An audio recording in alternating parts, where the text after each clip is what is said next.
Amados hermanos y estimados oyentes, es un inconmensurable placer compartir con ustedes nuestro alimento diario, la serie Los Ministros del Nuevo Pacto. Tomo 2. Las promesas de Dios. Semana 4. Bástate mi gracia. Basada en la segunda carta a los Corintios, capítulo 12, versículo 9. Día lunes. Lectura bíblica. Evangelio según San Juan, capítulo 5, versículo 30. Carta a los Romanos, capítulo 12, versículos del 3 al 5. Primera carta a los Corintios, capítulo 12, versículos del 1 al 5. Segunda carta a los Corintios, capítulo 3, versículo 5. Capítulo 4, versículo 7. Carta a los Filipenses, capítulo 2, versículo 3. Leer con oración. De quien todo el cuerpo, bien concertado y unido entre sí por todas las coyunturas, que se ayudan mutuamente, según la actividad propia de cada miembro, recibe su crecimiento para ir edificándose en amor. Carta a los Efesios, capítulo 4, versículo 16. Un ministro del nuevo pacto no es autosuficiente. El tema del mensaje de esta semana es Bástate mi gracia. Veremos que un ministro del nuevo pacto reconoce que su competencia proviene de Dios, por medio de invocar el nombre del Señor. Además, a pesar de que los ministerios distribuidos entre los ministros son diferentes, todos tienen un único propósito: hacer la voluntad de Dios. Eso trae un peso espiritual y una gran responsabilidad. Por último, hablaremos acerca de los elementos esenciales para la formación de un ministro del nuevo pacto, enfatizando la importancia del disfrute de la gracia en los momentos de tribulación. Un ministro del nuevo pacto no es autosuficiente. En 1 Corintios, antes de hablar de los dones espirituales y del desarrollo de los ministerios y operaciones en la iglesia, Pablo mostró la importancia de invocar el nombre del Señor. Esa práctica demuestra que, de hecho, nuestra competencia proviene de Dios. En la segunda carta a los Corintios vemos que somos vasos de barro, pero que tenemos un tesoro en él. A pesar de que nuestra estructura es sencilla y frágil, como el barro, este tesoro que hay en nosotros nos hace preciosos para Dios. Nuestro valor no se mide por la calidad del vaso, sino por el contenido. No obstante, necesitamos ser celosos de nuestro cuerpo para que llegue a ser un instrumento en las manos de Dios. Como ministros del nuevo pacto, vivimos para hacer la voluntad del Padre. Así como Jesús no vino a la tierra para cumplir su agenda, sino para hacer la voluntad de Dios, nosotros también debemos empeñarnos por hacerla.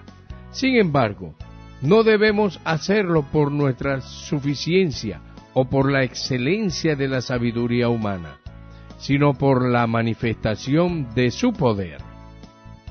La sabiduría humana incluso puede impresionarnos por algún tiempo. No obstante, pasa, porque no es permanente. Sin embargo, cuando somos tocados por el poder de Dios, su trabajar permanece en nosotros. Por esa razón, cuando ministramos la palabra o servimos al Señor de manera práctica, debemos sentir el peso de la responsabilidad y no pensar que somos autosuficientes. Necesitamos reconocer nuestra incapacidad, sirviendo a Dios con temor y temblor, declarando que dependemos totalmente de Él al invocar su nombre. ¡Oh Señor Jesús! Necesitamos restaurar esta práctica y aplicarla en nuestro vivir. Esa es una característica de un ministro del nuevo pacto.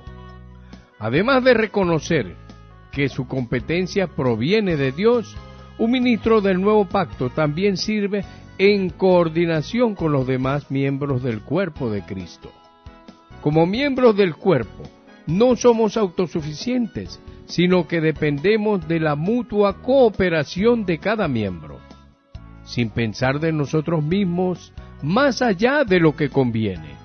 Debemos servir en la iglesia con humildad, siempre considerando a los demás como superiores a nosotros mismos, y no valorando el prestigio de nuestra posición. Nosotros, los que servimos al Señor, debemos saber cuál es nuestra función en el cuerpo y cuál es la función de los demás miembros que sirven con nosotros. No estamos solos, pues hay muchos miembros en el cuerpo de Cristo, pero no todos tienen la misma función. Un ministro del nuevo pacto no necesita llevar el peso ni la responsabilidad de hacer todo. En el pasado, lo que esperábamos de un anciano de la iglesia era que supiera hacer de todo. Sin embargo, hasta el día de hoy, no encontramos a nadie así, capaz de hacer todo solo. No hay hermanos autosuficientes. Probablemente, por causa de esa exigencia, muchos se sintieron presionados por tener que hacer muchas cosas. Eso pudo haber afectado la autoestima de muchos hermanos, que se retrajeron por no sentirse aptos para servir a Dios. Sin embargo, hermanos, de acuerdo con la palabra, no todos tenemos la misma función. Eso significa que debemos servir en aquello que el Señor nos confió y permitir que los demás miembros del cuerpo de Cristo realicen las otras funciones. No es por el hecho de ser un anciano que usted tiene que saber ministrar la palabra, administrar el local de reuniones de la iglesia, cuidar de la evangelización y de todos los demás servicios prácticos. Hay hermanos que no tienen el ministerio de la palabra, pero son excelentes pastores.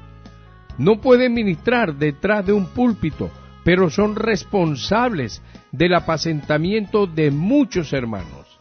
Así que el hermano que profetiza no es mejor que el hermano que pastorea. Ambos se complementan y forman un equipo. Si cada uno sabe cuál es su función y la desempeña fielmente, la iglesia será grandemente bendecida.